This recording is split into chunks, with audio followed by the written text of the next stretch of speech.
Assalamualaikum warahmatullahi wabarakatuh. Anak-anakku, bagaimana kabar kalian hari ini? Mudah-mudahan kalian semua dalam keadaan sehat walafiat. Anak-anakku, dalam pembelajaran bahasa Indonesia kali ini kita akan membahas teks cerpen. Nah, apa itu cerpen dan lain-lainnya tentang cerpen kita akan bahas di materi ringkas kali ini.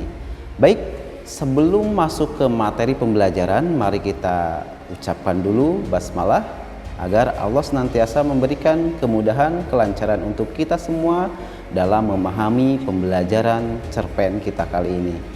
Bismillahirrahmanirrahim. Nah, dalam pembelajaran kita kali ini ada kompetensi dasar dan tujuan pembelajaran yang harus kalian pahami. Di antaranya adalah berkaitan dengan mengidentifikasi unsur pembangun karya sastra dalam teks cerita pendek yang dibaca atau didengar. Yang kedua, kalian harus mampu menyimpulkan ya unsur-unsur pembangun karya sastra tersebut ya. Nah, itu kompetensi dasar sekaligus tujuan pembelajaran dalam materi kita kali ini.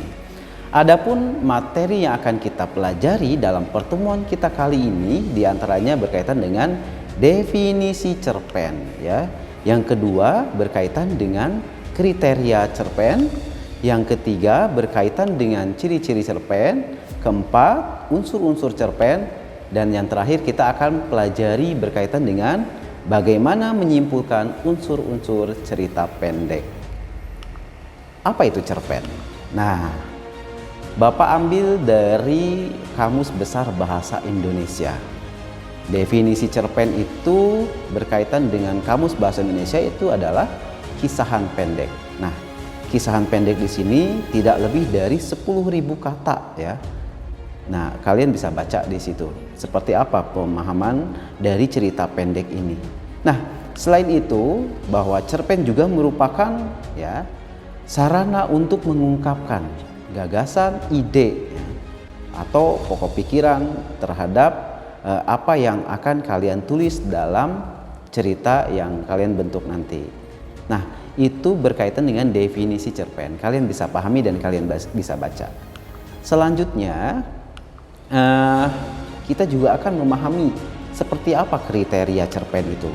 Nah, berdasarkan pengertian tadi, ada beberapa yang harus kalian pahami. Di antaranya bahwa cerpen itu pendek dan singkat, ya. Fokus pada cerita hanya pada satu konflik. Yang berikutnya, penokohan tidak terlalu banyak. Artinya tokoh hanya 3 atau 4 saja paling banyak. Nah, ini kriteria cerpen. Berikutnya berkaitan dengan ciri-ciri cerpen. Nah, tidak jauh seperti kriteria ya. Jadi ciri-ciri cerpen di sini adalah memiliki jumlah kata tidak lebih dari 10.000 kata. Selanjutnya berasal dari kehidupan sehari-hari. Jadi pembuatan cerpen itu pengarang atau penulis membuatnya dari ide atau gagasan dari kehidupan sehari-hari.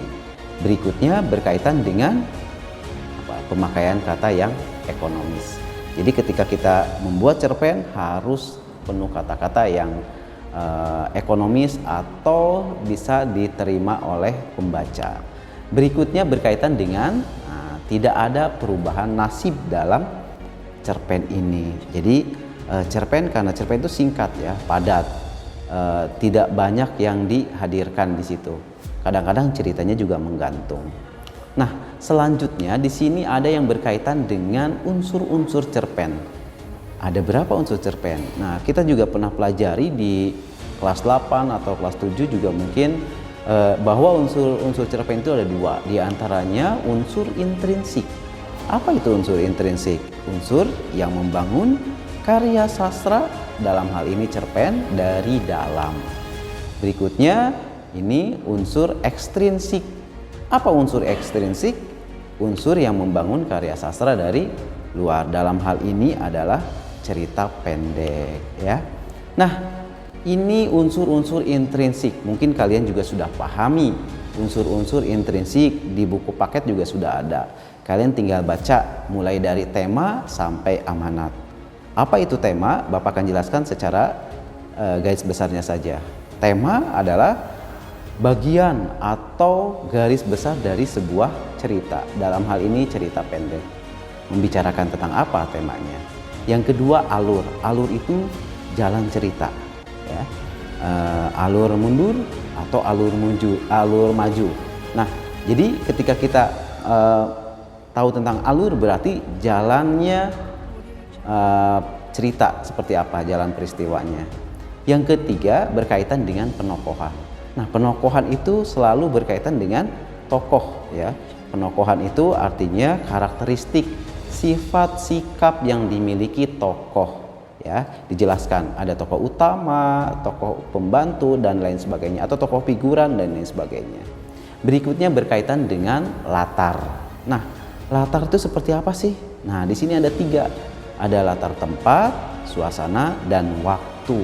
Nah, latar itu apa? Tempat, ya. Latar itu apa? Waktu. Latar itu suasana, ya. Nah, berikutnya berkaitan dengan sudut pandang. Sudut pandang di sini adalah pengarang atau penulis menempatkan dirinya dalam sebuah cerita. Nah, dia berdiri sebagai aku, orang pertama, atau mereka sebagai orang ketiga. Nah, selanjutnya amanat. Amanat itu apa? Pesan yang ingin disampaikan penulis atau pengarang cerita kepada siapa? Kepada pembaca. Nah, itu unsur-unsur intrinsik cerpen yang sudah kalian pahami, ya. Berikutnya ada unsur-unsur ekstrinsik, ya. Unsur ekstrinsik itu apa tadi? Unsur yang membangun karya sastra dari luar. Ini erat kaitannya dengan kehidupan pengarang. Di antaranya berkaitan dengan latar belakang masyarakat. Jadi pengarang selalu membawa dirinya dalam tulisannya berkaitan dengan latar belakang masyarakat. Seperti apa masyarakatnya, gitu ya. Yang berikutnya berkaitan dengan latar belakang pengarang seperti apa. Mulai dari pendidikannya, kegiatan ekonominya seperti apa, politik, bahkan sampai ke agama dan lain sebagainya. Nah, itu unsur-unsur pembangun cerpen dalam hal ini, ya. Berikutnya berkaitan dengan bagaimana menyimpulkan unsur-unsur dalam cerpen itu. Yang pertama, kalian harus baca cerpen itu. Kalau kalian ingin menyimpulkan cerpen, ya harus baca dulu cerpennya seperti apa, ya. Dengan saksama, dengan cermat bacanya. Berikutnya, kalian pahami apa saja unsur-unsur yang membangun dari cerita pendek itu. Mulai dari tema sampai ke amanat, ya. Tentukan. Nah, setelah itu baru analisis unsur-unsur intrinsik tersebut, ya. Tokohnya seperti apa dan lain sebagainya. Pokoknya kalian memahami, baru kalian menyimpulkan. Baik, anak-anakku, itu saja yang bisa Bapak sampaikan materi kali ini secara ringkas. Kalian bisa browsing dimanapun, ya, atau baca buku paketnya dengan penuh pemahaman, penuh pengertian. Silahkan, di buku paket banyak, ya. Terima kasih atas perhatian kalian. Mudah-mudahan materi yang Bapak sampaikan bermanfaat. Kita akhiri pertemuan kita kali ini dengan alhamdulillah. Alhamdulillahirabbil alamin. Terima kasih. Assalamualaikum warahmatullahi wabarakatuh.